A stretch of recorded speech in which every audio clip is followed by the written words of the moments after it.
Hi all, iPlusന്റെ മറ്റൊരു വീഡിയോയിലേക്ക് എല്ലാവർക്കും സ്വാഗതം.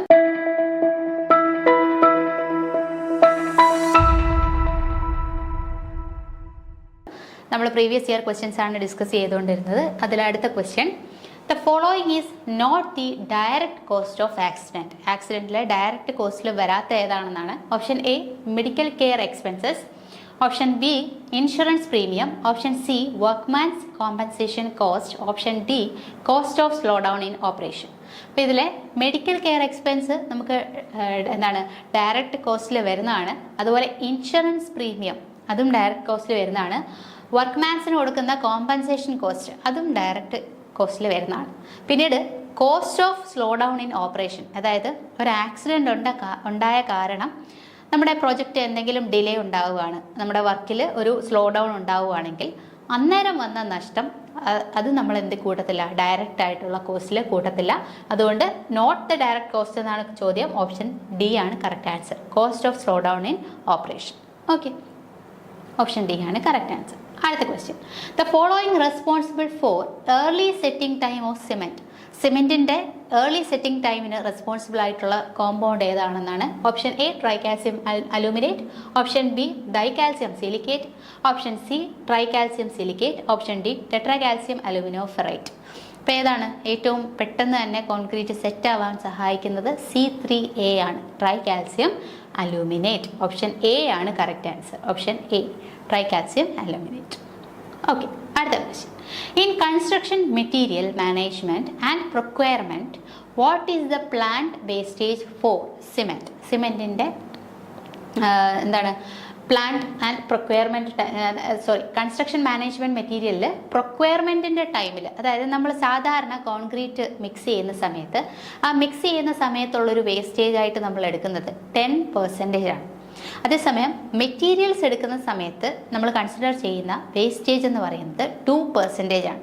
സോ ഇവിടെ നമ്മളോട് ചോദിച്ചിരിക്കുന്ന പ്രൊക്വയർമെൻറ്റിൻ്റെ സമയത്തുള്ള വേസ്റ്റേജ് ആണ്. അതുകൊണ്ട് നമുക്ക് എത്ര എടുക്കാം? 2% നമുക്ക് എടുക്കാം. ഓപ്ഷൻ എ ആണ് കറക്റ്റായിട്ട് വരുന്ന ആൻസർ. അടുത്ത ക്വസ്റ്റ്യൻ നോക്കിയേ, which of the following is not related to quality assurance in construction? കൺസ്ട്രക്ഷനിലെ ക്വാളിറ്റി അഷുറൻസുമായിട്ട് ബന്ധപ്പെട്ട് വരാത്തത് ഏതാണെന്നാണ്.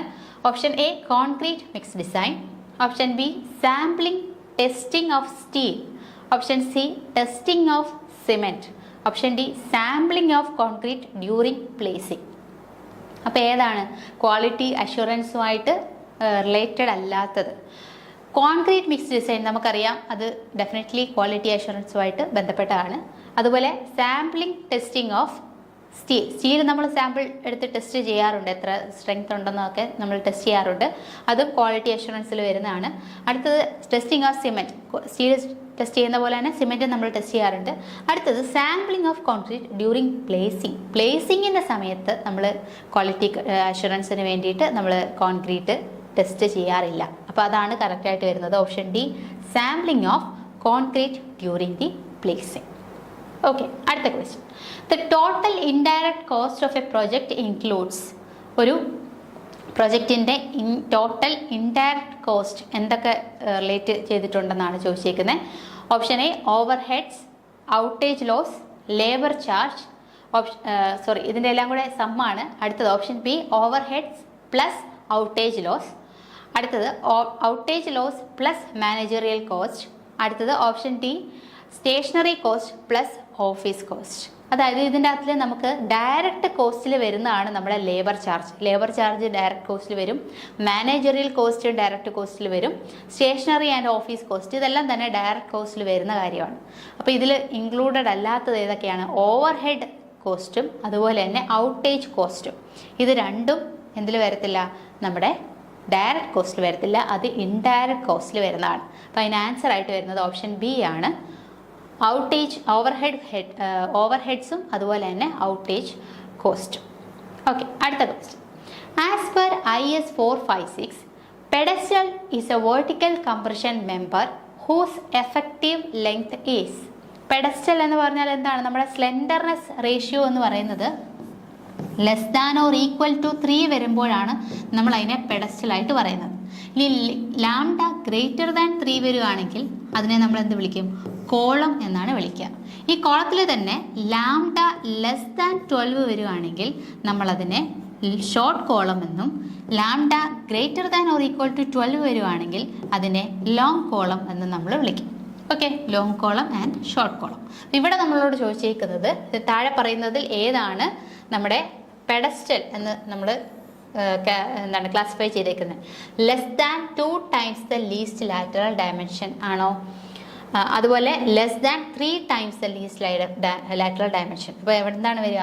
Less than 3 times the least lateral dimension ആണ് വരിക. ഓക്കെ, ലാംഡ എന്ന് പറഞ്ഞാൽ എന്താണ്? Lambda is equal to L effective divided by least lateral dimension. Okay, അപ്പോൾ ഇത് എന്തായിട്ട് വരിക? Less than or equal to 3 എന്ന് പറഞ്ഞാൽ എന്താണ്? എൽ എഫക്റ്റീവ് എന്ന് പറഞ്ഞാൽ whose effective length is less than or equal to 3 times least lateral dimension.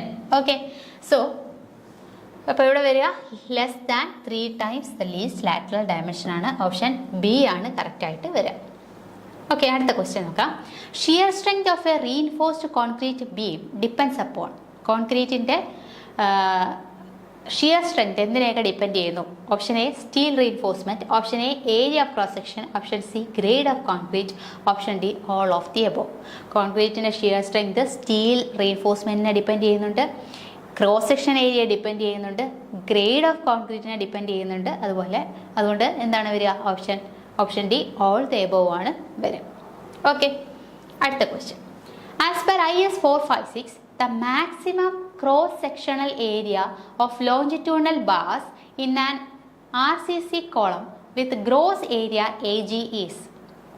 അതായത് നമ്മൾ ഇത് ഓൾറെഡി കോഡിൽ തന്നെ IS 456 നമ്മൾ ഓൾറെഡി പഠിക്കുന്നതാണ്. നമ്മുടെ maximum gross sectional area of longitudinal bars എത്ര വരണം?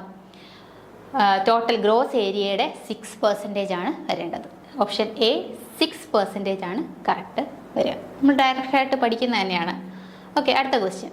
Four footings concrete sections of thickness greater than 1 meter the nominal reinforcement per metre length in each direction on each face shall B.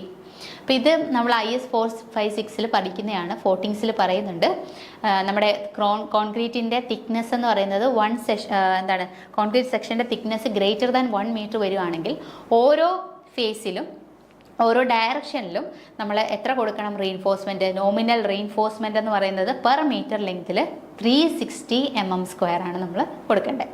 Okay, option A 360 mm² ആണ് നമ്മൾ കൊടുക്കേണ്ടത്. Okay, അടുത്ത question നോക്കാം. For the limit state method of design the permissible bearing stress on full area of concrete shall be. അപ്പം ഇവിടെ നമുക്ക് option A 0.25 FCK, option B 0.30 FCK, option C 0.35 FCK and option D 0.45 FCK. അപ്പോൾ ഇവിടെ LSM നമ്മൾ ചെയ്യുന്ന സമയത്ത് permissible bearing stress on full area of concrete എന്ന് പറഞ്ഞാൽ എത്രയാണ് വരിക?